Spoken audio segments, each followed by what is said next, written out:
Okay, two things that I need to cover before this video. The first one is, let's have a moment of silence for Spurs dying at the death of Colchester. Done. That's your moment. Move on. Sad news, Tashan Daniel, Arsenal fan, was stabbed on the way to the match yesterday. He was stabbed to death. It was a senseless attack, and these are the things that we really don't like to see. Some real awful news. He was killed in a tube station in front of commuters, 20 years old, on his way to watch the game. Obviously the British Transport Police are dealing with it. Really, really sad to hear. These type of things don't really happen with Arsenal. We are the most multicultural stadium in Europe. There is no other stadium with more diversity or females, and the ticket numbers show that, the consensus on the numbers show that. And it's really hard to see something like that happen in our fan base. And I know it was not in the stadium. It wasn't something that happened where security or whatever is involved. But the guy was on his way to the game, and for things like that, we just can't have that. And I hope they catch the people that have done it. Condolences to the family, and I just hope that justice is served. So I just want to get that out of the way. Moving on to the game itself, I remember when Arsenal used to send out their kids in fear of how other teams would just collapse and get embarrassed by them. The one thing you guys have to remember is this, and I need to remind you because you guys have got such a bad memory.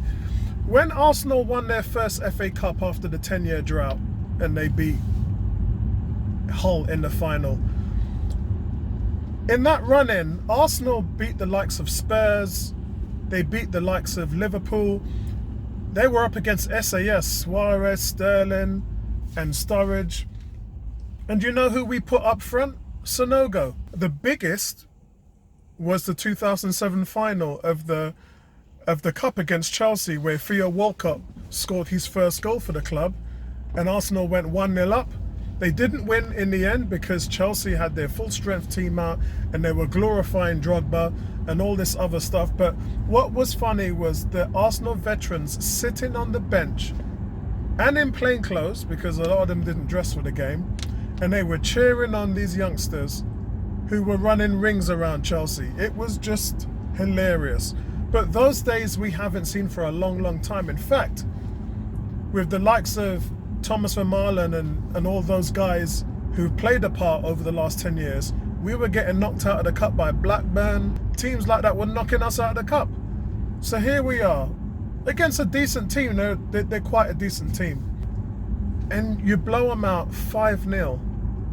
Rob Holding played an amazing part, wearing the armband, just dominating. And it wasn't just that, it was the possession, it was how these guys dealt with playing the ball out, the speed of how they played the ball, the movement of the front three. Guys, look, if you look around most of the teams in the league, they're full of youth talent and they're fully on display for everyone to see. Even if we talk about the likes of Everton and, you know, the likes of West Ham, those teams are full of youngsters. We have youngsters in our team that are dying to get through into the first squad. And we are probably the only top team where you can actually say to our under 21 team that if you show and prove in the FA Cup, and if you show and prove in the League Cup or the Europa, you will be a part of the first team. Bukayo Saka has shown that. And it's not just him. Other guys are making headway in the team in regards to Reece Nelson and Joe Willock. And look, this is how it should be. And this is what Arsenal is all about. And I think that Raul Sally and Vinay was trying to hit home this message to the fans in the summer, and the fans were deaf to it. They were saying, we just don't only have to spend money, but we have to also recruit from within. Fans weren't hearing it because they just wanted to see spend money. Well, you know what? They spent more than any other team in the league, and 138 million. But they're also bringing through the talent. And that means that we've got an abundance of talent that are just flowing through the floodgates at Arsenal. You cannot be safe. That was the message yesterday. The message is, if you're in that first 11, don't take it for granted. You cannot be safe with your position in the team right now, because There's going to be someone at every position scratching at the heels, dying to get through. Martinelli looked Firmino type yesterday. He looked solid off the ball and on the ball, running into the box. His movement was superb. And the last goal where he goes past a defender, gets it on the outside of his right foot and just curls it into the top right corner was just absolutely astonishing. For someone who's 18 years old, there's full of 18 years old in his team. Reece Nelson also had a fantastic game yesterday. Joe Willock, again, strong game. Saka came on and did what he does. But all over, I mean, Callum Chambers is just, every game, every time he's on the field, man, just light it up. Light it up. And I love it. I love the enthusiasm. It's infectious with this team. And it was a shame because Ozil took a seat back and was stringing passes around and helped the movement, helped to keep the flow of the game. He played really well yesterday. I heard Pippa from AFTV saying that he weren't that great. I mean, yeah, I don't agree with that at all. But I believe that DT came out and said that Ozil played well. Look, there's not much this guy's got going for him now. He's 31. He's faced with a high salary that makes him an immovable object as far as the Arsenal player is concerned. All that Emery can do with him is help to integrate his experience within the young team right now. And Ozil's willing to do that. It's not a matter of whether he can get back in the first team. It's a long season. There's over 65 games, including all the cups. Ozil has a part to play in it, just like everybody else does. And he's a member of the squad and he'll play. So none of this rubbish about starting and whatever. As far as I'm concerned, we've got about 20 players who can start in the first 11 on our team.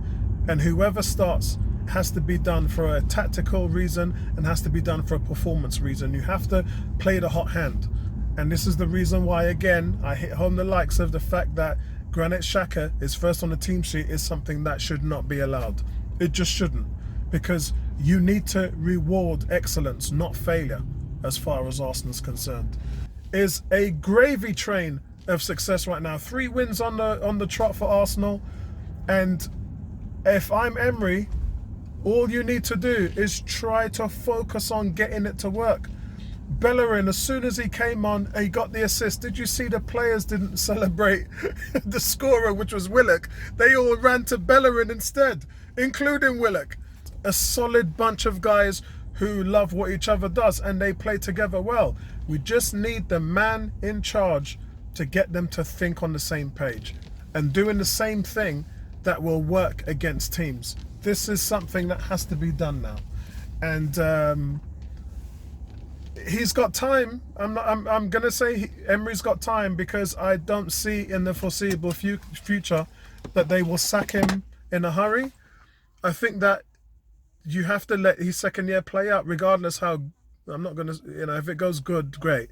But regardless how bad it may get if we don't perform, I think that you just have to keep him in there because the solutions are horrible. And you want to have a guy who comes in and makes adjustments and tinkers around with things. And you can't sack somebody when they're in the middle of doing that. I mean, some teams can, but in this situation, a big club like Arsenal, you have to let him fall on his own sword. So you've got to see what the result is at the end of the season, whether he's able to get this team into the top 4 or not, and then let him be judged on that alone. So for me, yes, you'll be hearing me critique the head coach and the manager, but you won't be hearing me talk about him being sacked. Yeah, that is just not a conversation that any fan should be having until the end of the season where we see what he's actually done with the team. Anyway, listen, well done, young Gunners, back on the page, fantastic victory. You guys honestly are making the fans happy with where this club is going. The future looks bright, guys. The future as a Gooner looks bright. Peace, like and subscribe, and don't forget to hit that bell. Also check out Gooner Squad, the link is in the video below. And yeah, right back at you guys. Peace out. Man United, we're coming for you. To Ross, we're coming for you next Monday. Don't worry about our past record at Old Trafford. Focus on the next one. Peace out.